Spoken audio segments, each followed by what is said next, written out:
ഏട്ടന് നൈറ്റ് ഡ്യൂട്ടിക്ക് പോകേണ്ട ഒരു ദിവസത്തെ ഒരു പെട്ടെന്നൊരു തട്ടിക്കൂട്ട് ഫുഡ് പ്രിപ്പറേഷൻ വീഡിയോ കേട്ടോ. അപ്പോൾ ഞാൻ ഇന്ന് സ്നാക്സ് ആയിട്ട് കൊടുത്തിട്ട് ഒന്നും ഇരിപ്പില്ല. അപ്പോൾ ഞാൻ പെട്ടെന്നൊരു ബനാന ചോക്ലേറ്റ് ഒരു കേക്ക് ഉണ്ടാക്കി. പെട്ടെന്നൊരു എല്ലാം കൂടെ ഹാർഡ്ലി 50 മിനിറ്റ്സ്.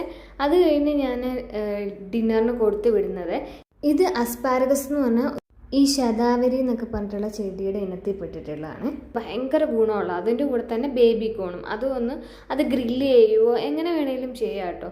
അതിൻ്റെ കൂടെ ഞാൻ ചിക്കൻ ബ്രസ്റ്റ് മാരിനേറ്റ് ചെയ്യാം. മഞ്ഞൾപ്പൊടിയും കുരുമുളകും കുറച്ച് ചില്ലി ഫ്ലേക്സും ഉപ്പും ഇട്ട് മാരിനേറ്റ് ചെയ്തിട്ട് ബട്ടറിലൊന്ന് 2 സൈഡും ഒന്ന് വേവിച്ചെടുക്കുക കേട്ടോ ചെയ്ത്. അപ്പോൾ ഒരു സൈഡ് ഒന്ന് വെന്ത് കഴിയുമ്പോൾ അപ്പുറത്തെ സൈഡ് തിരിച്ചിട്ട് കഴിയുമ്പോൾ ഞാൻ ഈ അസ്പാരഗസും അതുപോലെ ബേബിക്കോണും കൂടെ അതിനകത്ത് തന്നെ ഇട്ട് നിങ്ങൾക്കിത് ഗ്രില്ല് ചെയ്യാം, ഇതുപോലെ തന്നെ ഒന്ന് വേവിച്ച് അങ്ങനെ കഴിക്കാം, വെറുതെ കഴിക്കാം, അങ്ങനെ എങ്ങനെ വെള്ളം കഴിക്കാം. ചിലവർ തോരൻ വെച്ച് കഴിക്കാറുണ്ട് കേട്ടോ. അപ്പോൾ ഞാൻ എയർ ഫ്രയറിലാട്ടോ അത്യാവശ്യം ഹെൽത്തി ആയിട്ടാണ് ഞാൻ ഈ ഒരു ബനാന ചോക്ലേറ്റ് കേക്ക് റെഡിയാക്കിയത്. അതിൻ്റെയൊക്കെ വീഡിയോ ഞാൻ ഇടാം കേട്ടോ. പിന്നെ ഞാൻ ബ്രെഡ് ആട്ടോ ഇതിൻ്റെ കൂടെ കഴിക്കാൻ കൊടുത്തു വിട്ടെ. ബ്രെഡും ചിക്കൻ ബ്രസ്റ്റും പിന്നെ നമ്മൾ അതിൻ്റെ കൂടെ തന്നെ സോട്ട് ചെയ്തെടുത്തിട്ടുള്ള അസ്പാരഗസും ബേബിക്കോണും പിന്നെ നമ്മുടെ ഹെൽത്തി കേക്ക് ഒരു 50 മിനിറ്റ്സ് കൊണ്ട് നമുക്ക് തയ്യാറാക്കും. ഞാൻ ആ കൊടുത്തു വിടുന്ന അതേ പാത്രത്തിൽ തന്നെ കേട്ടോ ഉണ്ടാക്കിയത്.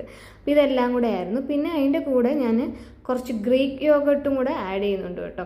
അപ്പോൾ ഇതെല്ലാം കൂടെ ചേർത്തായിരുന്നു ഇന്നത്തെ ഡിന്നർ.